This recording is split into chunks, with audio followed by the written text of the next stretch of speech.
Well, 500 homicides in Chicago, most of them from shootings. I can't even imagine how many children died in the last year. The news has been reporting over 270 in the last 5, so I'm willing to bet that outdoes that whole Sandy Hook thing pretty significantly. And I say that not nonchalantly, as though I think that that wasn't a big deal. Of course it was a tragedy, but how many times do people like myself have to repeat how awful Sandy Hook was and how we feel bad about it in order to be able to still talk normally about other topics, like other people being killed besides the children at Sandy Hook? Tons and tons and tons of ethnic minority children have been slaughtered over the last 3 decades in the United States of America through gun violence, and they've been ignored. They've been turned into nothing but, media noise. That's just what happens in the hood. Gang violence, blah, blah, blah, even though not all of them are from gang violence. And now today we hear on the news that 500 deaths as of today from Chicago violence. And, I've been called a racist, a race baiter, and all these things because I brought those topics up on Facebook and on YouTube. I'm of mixed race. I am not a racist because I shed light on topics that need to have light brought to them. Unless, of course, you refer to Martin Luther King Jr. as a racist for shedding light on the fact that blacks were being treated so poorly and they had the need to rise up and make change. What's the difference? We still are fighting the same fights. They're still being ignored in the media. And so I found this lovely piece of news from today of a white man saying verbatim the same things I've been saying. So if you still think that he's a racist and he's all of the same things you say about me, y'all need to get your heads checked. And I'm out. And making things look nice when they weren't nice. The city is broke. We're 1,000 police officers down at least, right? And now the city is creating this news flap, a public relations issue, saying now we're going to take one off the 500 and make it 499. You're right, Don. The kids are killing each other to climb up to make a few bucks. What's the answer? I don't know. Do you have an answer? No, I don't.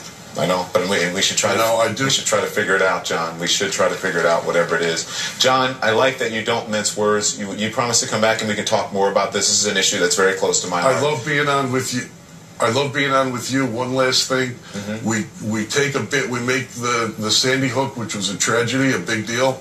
Why don't the politicians come to the funerals of the dead African American and Latino kids who get killed by the hundreds and hundreds and hundreds?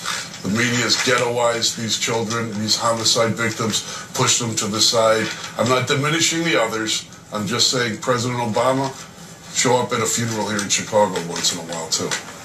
John Cass. Welcome back to Washington Watch. Gun violence takes the life of a young African-American man every 5 hours. It's the leading cause of death for black men under the age of 35. And in Chicago, President Barack Obama's hometown, it is the epicenter. Yet gun violence among black men rarely makes the national agenda and is hardly discussed outside the black community. The numbers are staggering. More than 4,680 black men between the ages of 15 and 34 were murdered primarily from guns in 2010. That is far more than from car crashes, AIDS, or suicide. Imagine nearly 5,000 black men in a college. That's what we're talking about here, folks.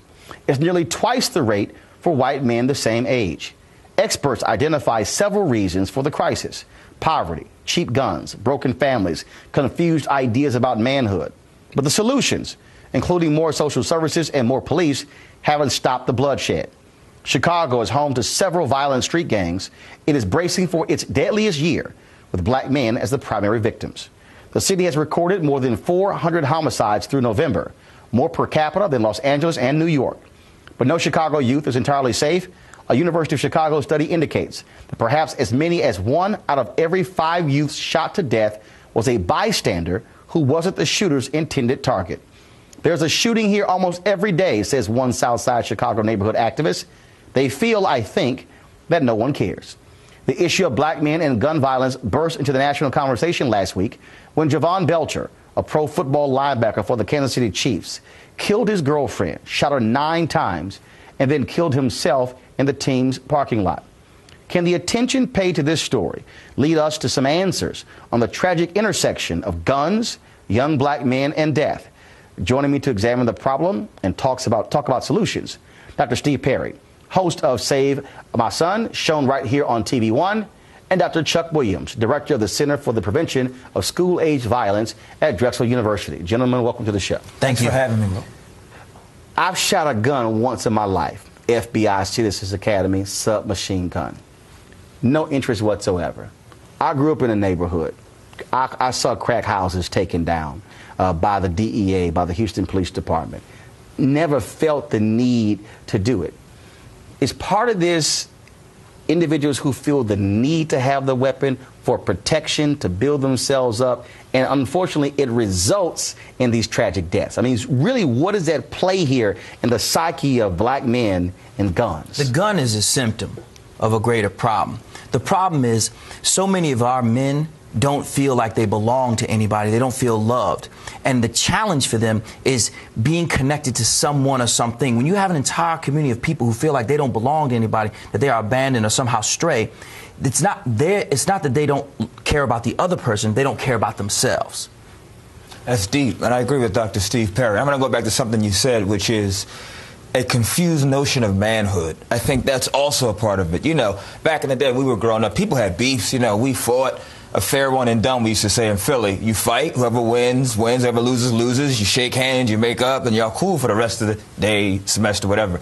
Now, manhood says you don't resolve arguments amicably or peaceably or talk it out. You pick up a gun, and the last one standing is the last one standing. And it goes to you respond, you get beat, then I'm going to respond, That's I'm going right. to, and then it simply escalates.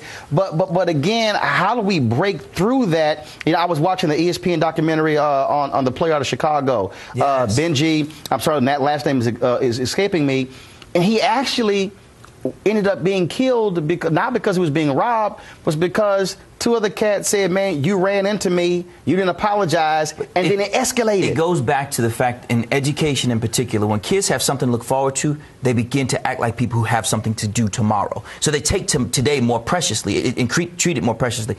So many of our young men, and in some cases young women, have seen that they've grown up in a violent community. Think about how we talk about our sons. One of the first things we say when someone says, well, how's your son? They say, what, bad as hell? That's a compliment. The expectation is that in order to show that you are, in fact, a African-American male, you have to, on some level, be bad as hell. And then we can follow it all the way out. Even intellectuals want to call themselves hoods of some other place than where they are. They want to own that. They want to wear this cloak because we have this skewed, bastardized impression of what it means to be an African-American male. Do we also contribute to this by this whole notion, I'm not letting nobody punk me? Right. And so what happens is, and I get the whole notion that you are not going to disrespect me. You're going to respect me. But when it crosses a line, though, into I'm not going to get punked. So if you walked in front of me, you stepped on my shoe or whatever, and you're disrespecting me, the only answer seems to be, I'm going to pull a gun out to get your attention. Right. And, you know, all three of us here are black men. We have education, and we have privilege and power, all that, but we don't want to be disrespected. I'm sure we can all talk about a moment where we had to go back to that time where we came from to remind people, you will not disrespect me. I had one coming here today, but there's a line. So when it got to that point, I just walked away because, as Dr. Perry said, I got something to live for. I got a lot to live for, so I'm very hopeful. But two quick points. One is retaliation is a huge issue. People don't walk away and let it go. If you beat me, I'm going to make sure I get you back. Even if it means I'm going to spray up your home, your grandma's crib, you know, your aunt's crib, because you will not get the last word. The other thing that we're talking about is a culture in our community, which we don't like to really discuss. There's this whole thing about aggression is what's up. That's what's good. If you're aggressive, then we like that. And somehow you're legitimately black. We got to challenge that. So, and again, and I know people are sitting here saying, well, yeah, but these are not really answers. But the fact of the matter is they are, because you have to teach folks to understand that actually walking away, you're actually a better man than the one who wants to say, let's fight it out, let's duke it out, let's shoot. My senior year of high school, I got a phone call from my father. Said, sit down. Who sits down when they tell you to sit down on a phone call? My father told me that he had an issue at a place, a bar. My father shot someone. and went away to prison. When I asked him why, he said because he disrespected me. And in my mind as a child, all I was thinking was, dude, but there are 4 kids at home. What could he have possibly have said to make you think that you were going to give it up, go on a court order vacation behind this? When a person sees that the visceral reaction is the most important, that there's no greater depth, there's nothing to live for tomorrow, they've checked out. It's the reason why we call them terrorists in other countries. These are people who will put themselves, who will strap themselves with a bomb. Is a psychosis that's there. They are disconnected in their desire to connect to something more powerful, sometimes with whatever number of virgins they tell the people that they're going to get if they put a bomb on them, or street cred. It's all the same thing. They all want to belong to that culture of power that they have not ascended to because they've not contributed to the conversation in a very real way. So it's interesting because I'll have some folks even say, man, you went gangster on television.